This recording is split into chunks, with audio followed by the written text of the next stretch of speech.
You probably don't even know how to pronounce the name of this game, yet you might recognize it if you've ever seen it being memed on for including Final Fantasy VII characters. And frankly, that's the only reason anyone still brings it up today. I mean, they had Cloud on the cover, and obviously want that Final Fantasy VII Cloud from the year prior, so you can't be salty as Legacy Ehrgeiz fans, all 9 of you. Other than Tetsuya Nomura designing every single character in the game, even the original ones, what's the deal? What's worth talking about in this game? Is the girl Tifa forever stuck in the shitty PS1 Tekken light? Is she ever gonna be playable in the real thing?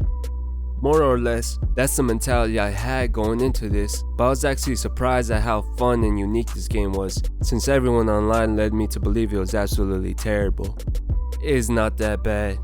Not only has God Bless the Ring a hard-ass subtitle for a game, it's an interesting look at collaboration between Namco, Square, and the team of a man responsible for both Tekken and Virtua Fighter. Something else I found interesting about this game was just how divided people's opinions on it are. Nostalgia or not. Sort the comments by Nuaneni Ehrgeiz video on YouTube. No joke, Dream Factory still has shooters out here. I'm fucking scared of making this video, bro. On one hand, you have the dudes who don't bother to learn how to even move in this game before writing it off as dog shit. Just absolutely shitting on it. Cause you know, making fun of things is just funnier. That's fair though, seeing how people react when you diss their favorite games is pretty hilarious. Then you got the giggle brains who swear this shit was ahead of its time and is secretly more complex than every 3D fighter combined. Okay. Like that matters much when initially, the controls feel jank as hell and require you to invest some time until simply moving doesn't feel weird. Most people are already out at that point, my guy. Not me though. I waste my youth and give it my time of day. I may sound pretty silly saying it, but I'm pretty sure the right pronunciation of the title is Ehrgeiz, according to my research. It means ambition in German, but if I'm saying it wrong, don't bother correcting me in the comments. I'm a very ignorant man, and I don't care this much about anything in life. It was developed by Dream Factory, led by Shiichi Ishii, a lead designer and director of the first Virtua Fighter, and the first 2 Tekkens, helping create and pioneer the 3D fighting game genre. That's amazing. The studio also had other ex-Virtua Fighter and Tekken devs, and was published by Square when they were still soft. They made this other fighter called Tobal. It had a Final Fantasy VII demo disc and art by the legendary Akira Toriyama. The original arcade version of Ehrgeiz was published by Namco, and that's why we have an entire character named Mishima, and why Tekken animations and sound make an appearance. Unlike Tekken though, this game's arcade version looked way better than the console port. So, Tekken and Final Fantasy, that sounds like it should be goated, right? The main premise of the game revolves around the ultimate Ehrgeiz sword, the sword which was sealed away in the ancient Ehrgeiz ruins, the ruins only being accessible through the Ehrgeiz stone, the stone which could only be gained from winning the Ehrgeiz tournament. The tournament, where the fuck is it at, cause goddamn do I need some Ehrgeiz. And that's pretty much it. The game is kinda vague about what exactly the sword does once you get your hands on it, saying you could become a god or what else? They forgot to tell us. Many contestants around the world step up to claim the legendary weapon, some for reasons more selfish than others.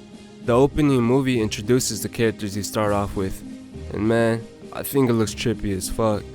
The CG looks great for its time, but there's just an uncanny feeling to it that I can't quite explain. Maybe that's just me though, but can you imagine waking up in the middle of the night and seeing this on a TV screen? Especially the ending part where the ninja jumps off that fucking building and the music perfectly embodies what anxiety feels like. Fuck that, bro. I pissed myself back to sleep. But whatever, I'm just gonna play the damn game already. My attention span can only go for so long. The character select music is nice. It wasn't what I was expecting from something as terrifying as that opening, but it's pretty damn groovy. And bro, listen to these menu sounds.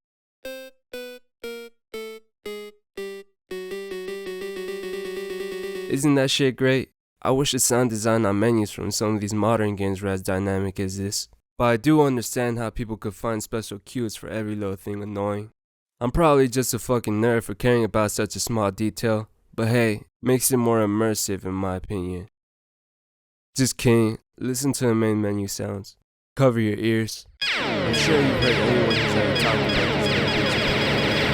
This shit is Ehrgeiz is an arena fighter with 360-degree movement. It definitely takes a while to get used to, but when you do, you'll appreciate it for what it is. It especially took me a minute, cause the only other arena fighter I played is Shinobi Striker, and I got my ass handed to me so bad on the first match online that I dropped the entire genre immediately. You move freely in these 3D rings, and some of the stages have different levels of height, along with boxes you can use if they're toggled on. No ring ups though, so you don't gotta worry about that. This game is kinda like Power Stone mixed with Tekken, but then the movement feels a bit more like Soul Calibur with the wrestling vibe. I don't know, man. Once your character achieves victory, they pose for the camera to bask in glory, but then immediately dip the fuck out of the stage to move on to the next one. And it looks so damn silly every time, like all of a sudden they just remembered they left the stove on. As for movement, no shit, there's a jump button which is how you platform on the stages, but there's no standard dashing in this game. If you just move your character normally, you'll run around uncontrollably and it's hard to do exactly what you want to do. After some extensive hours of research though, I finally found out how to walk. You hold the guard button while moving. It also makes you lock on, and just like that, the game feels so much better to play. It's funny how those Ehrgeiz loyalists weren't kidding. It's a simple input, but I guess nobody who's casually playing this is gonna figure it out on their own. We some babies, man. There's also other techniques you could do, like evasions that dodge all the projectiles and bullshit that'll get thrown at you. Stepping, which opens its entirely own set of moves. Dodge roll, this comes in handy. Crouching is how you block lows and use some of your own. All of which can be done with the guard button, the same one you use to walk. The guard blocks highs and mids, but can't do anything against specials, aka the projectiles, so that's where evading comes in. Also, you can't guard sword attacks normally. Makes sense, right? You wouldn't be able to block that shit with your hands in real life. No, instead you have to time it with the sword strike so you can parry that shit with your hands. Literal anime shit. So yeah, just understand how the guard button works and leads to all this, and the game is much less of a clunky mess. I promise, it's not as complicated as I'm making it sound. I'm fucking ass at fighting games, but I still managed to get the hang of it. In the arenas, the characters turn their heads to face their opponent, but not body like other 3D fighters. So this leads to some interesting shit during combat. The blue on them indicates that they're currently vulnerable and are unable to guard those attacks at that angle. The game is played with 6 button commands: low, mid, high, those are self-explanatory, then the jump and guard button. The last one is a special move button. It makes your character pull out some type of projectile or weapon. The uses are tied to the special gauge, but by the time you run out of juice, you'll probably have killed the other poor bastard in the ring with you. Now this is where the fun begins, cause specials are some unblockable cheap shit, and the physics and explosions caused by them look goofy as hell. It's just the way the blocky ass models fly across the screen and dramatically fall from heights that makes it so funny to me. You would think that this game is just button mashy as fuck, cause it feels that way, but surprisingly, it has some depth. Like, a lot. Some moves require you to face certain angles, and some can only be performed after a step, while crouching, while standing, or while jumping. Some require quarter circle inputs, but that's just a staple for fighters. Every character's special moves have their own sets of quirk and functions, but you can change the directions and height of all of them. Since the movement gives you the freedom to approach from multiple angles, that ups the throw game, and there's a lot of them.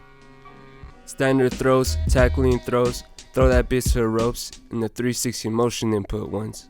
They do a lot of damage and look sick, but you gotta have some finesse to pull it off in battle.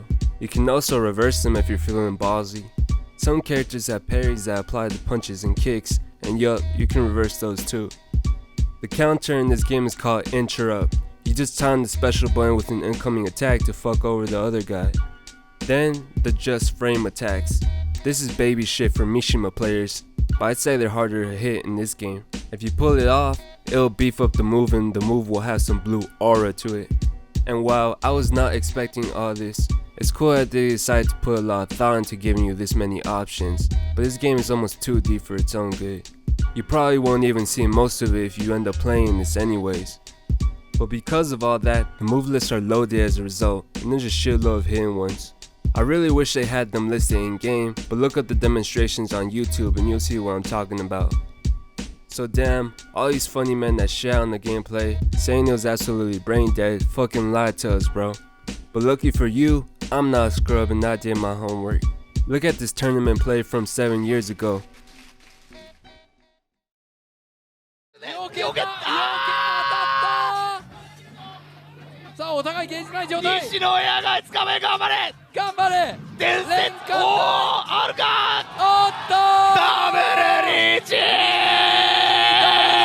Once you see people who can actually play the game, cause it's not gonna be me, it looks fucking awesome. I like it, and I watched multiple sets. That shit gets hype, believe it or not. Fighting games don't die, baby. Of course, utilizing everything the gameplay has to offer requires you to learn all technical shit. And I actually cannot blame anyone for picking this up and thinking the game doesn't even have any moves. You know what? Never mind. I agree with the funny men. Why even learn how to counter specific gimmicks and learn all this tech when you can just spam the special button and cheese your opponent, high level CPU or human? Usually, if I get desperate when I'm getting my ass beat, I just climb the highest point in the stage and spam all my bullshit. Didn't really think this part out, huh? It's lame, but the CPU is gonna input read me like a hoe. You can't blame me for resorting to dirty tactics as well. Alright, I'm rambling. So camera movement is a bit jank, but people seriously don't give the combat system enough credit for what it is. Their assumptions are fair. If you just mash it feels sloppy as fuck, but if you choose to learn how this game works, it can be pretty rewarding. Dream Factory could have easily left it with some basic commands and a few inputs, but they went all out and took advantage of the 360 degree shit they had going on. But you know, I get it. It's made irrelevant at times, cause abusing some of the bullshit always beats out nerdy tech. Cloud's Buster Sword is literally busted. Haha. But that's enough negativity. This isn't a review. Even with all its flaws, the game is still fun to just mess around in. And bro, I fucking love Tekken. Of course I'm gonna recognize the Tekken moves in this game. And you might say, hey, that one's actually a real martial art move, you fucking nerd. Which is fair, I am a nerd, but come on, Namco is written all over this shit. And some of them look like assets ripped straight from the Iron Fist tournament. Some Virtua Fighter moves may appear, but forgive me Virtua Fighter bros. Like the true Tekken fanboy I am, I only know how to mash in those games. They can be performed by inputting specific and weird inputs, but the game won't tell you how though, so you gotta hit up a GameFAQs article that was written by some dude that's probably dead by now. People have always bitched about Tekken's execution barrier, so it's pretty funny seeing some Tekken moves being even harder to pull off in this game. They came in abundance and were handed out to the cast like candy. Cloud and some others got the Kazuya scissors, and this one is a generic jump kick. Yoko got some Jun Kazama kicks, and Lee got some Chang moves. Tifa got the Heihachi tripper and wait a fucking minute, Tifa can wave dash? She got the Wavu? And she got the mix-ups? Tifa is half Mishima. Why is no one talking about this? If they introduce her in Tekken, they better have her keep this. It'd be fucking hilarious to see Tekken players complain about it. Sasuke got the Yoshimitsu sauce. And Vincent got Hell Sweeps. And Heihachi's hammer. Then there's Jin's long lost twin, Ken Godhand Mishima. This dude looks like if Kazuya and Brian from Tekken fucked and had a baby, and then gave him a Mega Man hand. You don't need to imagine that, by the way. He's got the trademark Iron Fist gloves that Mishimas wear, and has similar body modifications to those of Brian's. And just like his name says, he plays like a Mishima. Well, they gave him Paul's Death Fist, but he has the twin pistons, that's a classic. The spinny kicks, the screw uppercut, and of course, the wave dash, complete with hell sweeps, the dragon punch, and the god fist. But wait, where are his electrics? No way you can call yourself a Mishima with no electrics. Even Pikachu has them. Yeah, he's got the god fist but no electric to be seen. This dude is a fraud. It would be really cool and out of left field if for some reason he ended up as a guest character for Tekken 8 though. I don't know, man. Whenever I talk about video games, I just think everything is cool. I need to stop being so positive all the time. That's how you get your ass beat. But speaking of the original characters, they look pretty weird and wacky, but I like that. It just adds to the feeling of this game feeling like a fever dream to those who vaguely remember playing it. Like, damn, I swear I have PS1 fighting game with Cloud and some other strange characters in it. Being led by Ishii, a veteran in fighting game development, some of them are very clearly inspired by characters from his previous work. I've already mentioned Ken Godhand Mishima, Jin Kazama with white hair. According to the manual, the secrets of immortality lay in the Ehrgeiz ruins, and so Godhand leads the Red Scorpion gang to pursue it, but not before having to surrender his right arm as a means out. Yakuza shit. And so he gets his chicken choker cut off, but luckily, he sells the info to a powerful syndicate, and they hook him up with a new weaponized one, along with establishing his own construction company. Should've gone to real estate, dummy. He enters the tournament, and man, what an awesome design. After he's done god-fisting you, this dude just pulls off his arm and blasts you with his portable rockets. That's raw as fuck. Handai Han is a young and famous movie star, but unknown to the public, he's doing all his stunts with a fake leg. During a movie shoot in the Middle East, his leg was engulfed in black smoke and it completely disappeared. He can still feel it though. I bet it feels like when your leg falls asleep and the shit just feels like. He learns that similar incidents happen every other decade around the ruins, and so he sets off searching for answers. Bruh, that's so specific, but I don't blame them. How many other fighting games had come out with world tournament plots by this point? Had to find unique ways to write the characters together. He's just as spammy as his cousin Huarang. He can switch to his flamingo stance between moves, before Huarang could in Tekken 4, so Harada copied them. Sasuke is a ninja assassin with amnesia, and he enters looking... Damn, this shit is boring. Alright, let's talk about some real shit. You saw the first 10 seconds of this video, right? When the blimp starts crashing into the city, and absolute chaos is amiss, Junior Officer Yoko pulls out a yo-yo from her locker, instead of the pistol that was right beside it. So when shit hits the fan, that's your weapon of choice? She get along with Ness, I guess. She receives a letter from her deadbeat dad, the archaeologist Koji Masuda, instructing her to acquire the Ehrgeiz. She was also ordered by the police force to enter the tournament to investigate. And this is pretty fucked, man. Y'all sending a 17-year-old girl to war with a toy? At least she can walk the dog. I'm not the only person to say it, but her uniform does make her seem like a Star's reject from Resident Evil. Her red out really reminds me of Claire Redfield though. Wolf Girl Joe practices capoeira and can transform into a wolf on some bloody roar shit. Now how has she obtained this insane power?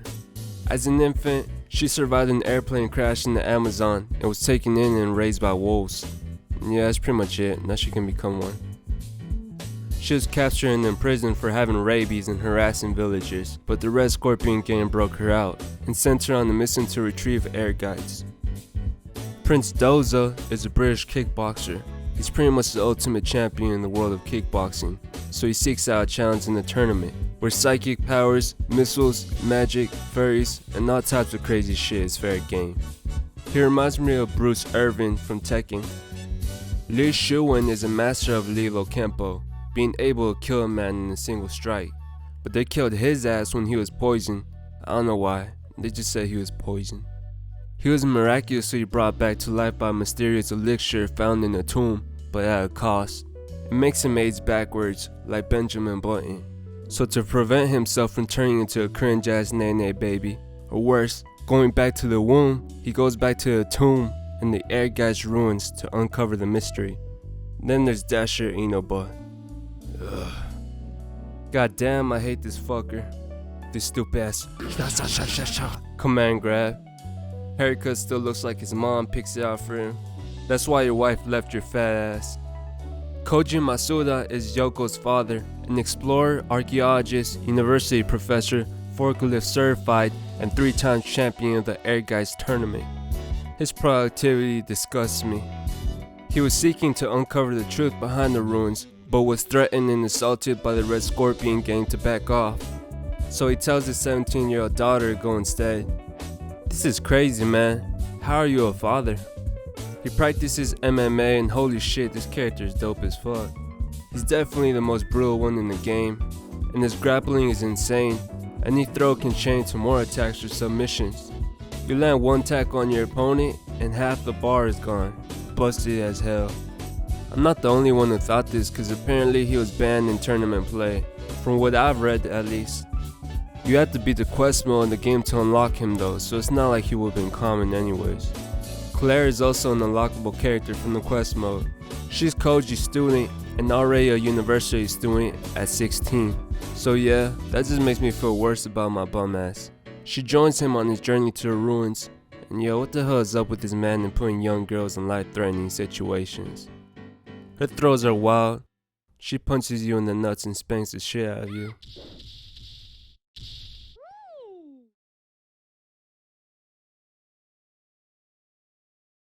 Alright, enough blue balling. It's time to get to the part everyone wants to hear. The Final Fantasy VII crew. No Aerith or Barrett though, so really, who gives a shit?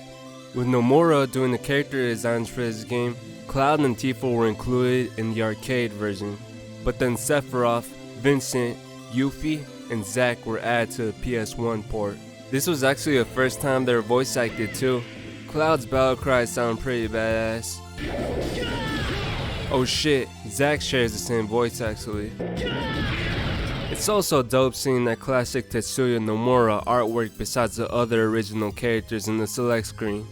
I love his old shit.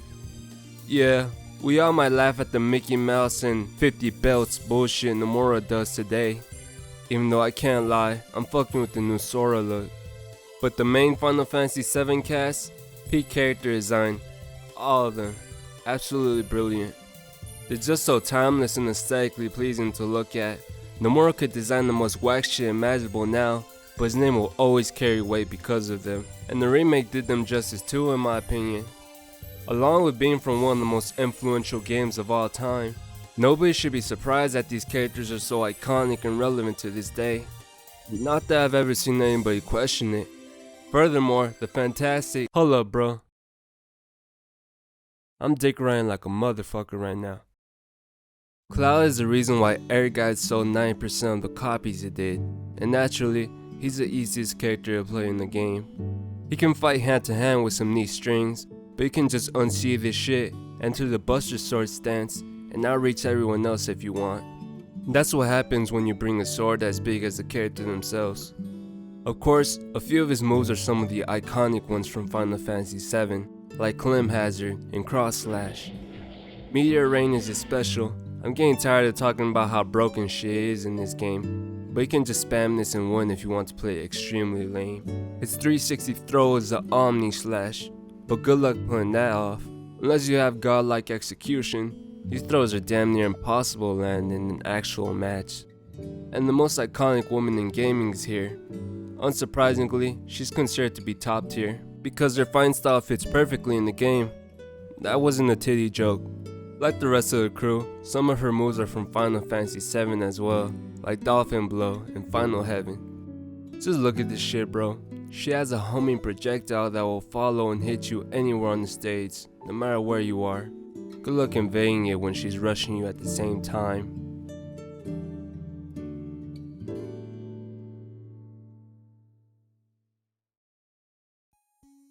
Sephiroth fights in a similar fashion to Cloud, but while doing less damage, he's much more faster and agile. Of course, he's got the Masamune to his side. Masamune? I don't know how you say it. In his special stance, he draws it on some samurai shit. I love it. Also, yeah, forget Cloud's reach. Nobody is touching you with this motherfucker. This move look familiar to you? Vincent is similar to God Hand. Actually, he's a clone besides some combo extensions and timing. So yeah, he's a Mishima too. Who isn't at this point? But I don't give a fuck, man. He's way cooler than Fraud Mishima.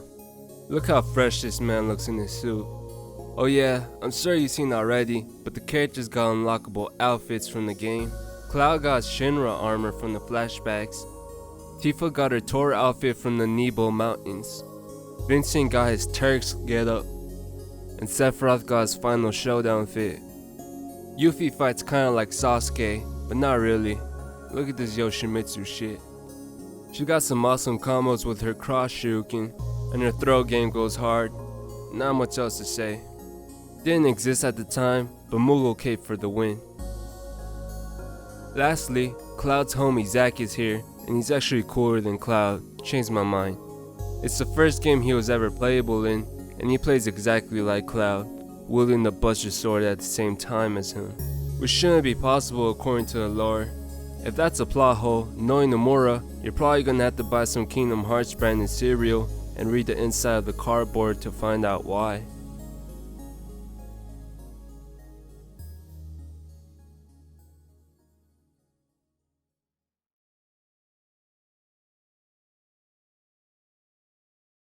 As for the other modes in the game, endurance matches, everyone knows what that is.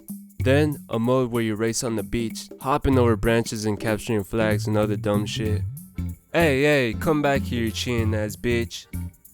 The Sephiroth stepping on the beach meme? Yeah, that's real. I have no idea why this is even a thing, but if you ever want to see Final Fantasy VII characters Naruto run under Square's approval, well, there you go. There's a battle race mode. You run laps around the stage while using power-ups and your abilities to stop the other fool from winning. Neat.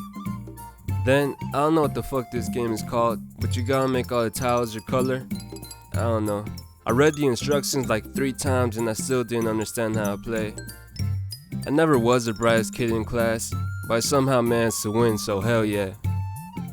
I like how a lot of fighting games from the 90s seem to have minigames and entire extra modes alongside the main one. Rival Schools had a whole ass dating sim, Tekken had beat 'em up, and Ehrgeiz had an adventure RPG, which I guess was common for Dream Factory fighters. Thankfully, it isn't as long as your typical RPG, and clocks out around 6 hours or something. And thank God for real, RPGs are always long as hell. I remember I had to quit my job to beat Persona 5. You play as the 2 archaeologists, Koji and Claire, and the goal is to explore a hidden village in another dimension, along with its dangerous, mysterious dungeon where treasure awaits. So yeah, this is a dungeon crawler adventure RPG, and it's pretty damn fleshed out with its mechanics. You can even play the wine stocks. I've heard good things about it, and it's cool. You can obtain Final Fantasy weapons. And ladies and gentlemen, that's Ehrgeiz. God bless the rain.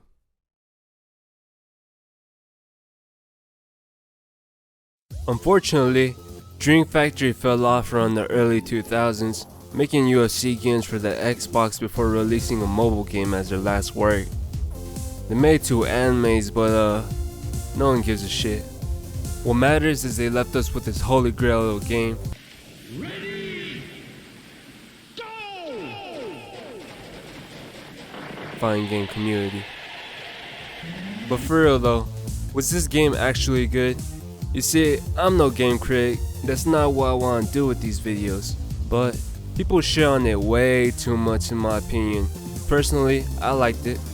Like damn, I'm actually kinda mad I enjoyed this game as much as I did. I had written a few jokes dunking on it, but I guess I can't use them anymore. My personal favorite to play as was Vincent. He's clean as hell, with his Turk suit and blaster just throwing hell sweeps and kicking fools in the head. I wanna be like Vincent when I grow up. And this is like the 4th time I say it, but fuck it, I must reiterate. Once you get past the initial learning curve, you can really come to appreciate the amount of depth the gameplay has and view it in a different way instead of just a clunky mess. Now is it worth doing in 2022?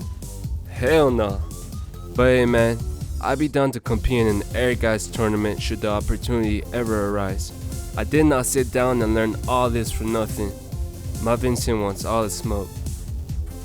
I love revisiting weird shit like this. It's a great novelty of a game and have fascinating quirks. It's cool, but you're probably nostalgia blinded if you think there's still any future to be had with this game, outside of a re-release. Anyways, thank you very much for taking the time out of your day to watch this shitty video. I have no life, so I'm down to discuss anything in the comments. Peace. Oh, and yeah, Square, Banco, put Tifa in Tekken 8 please.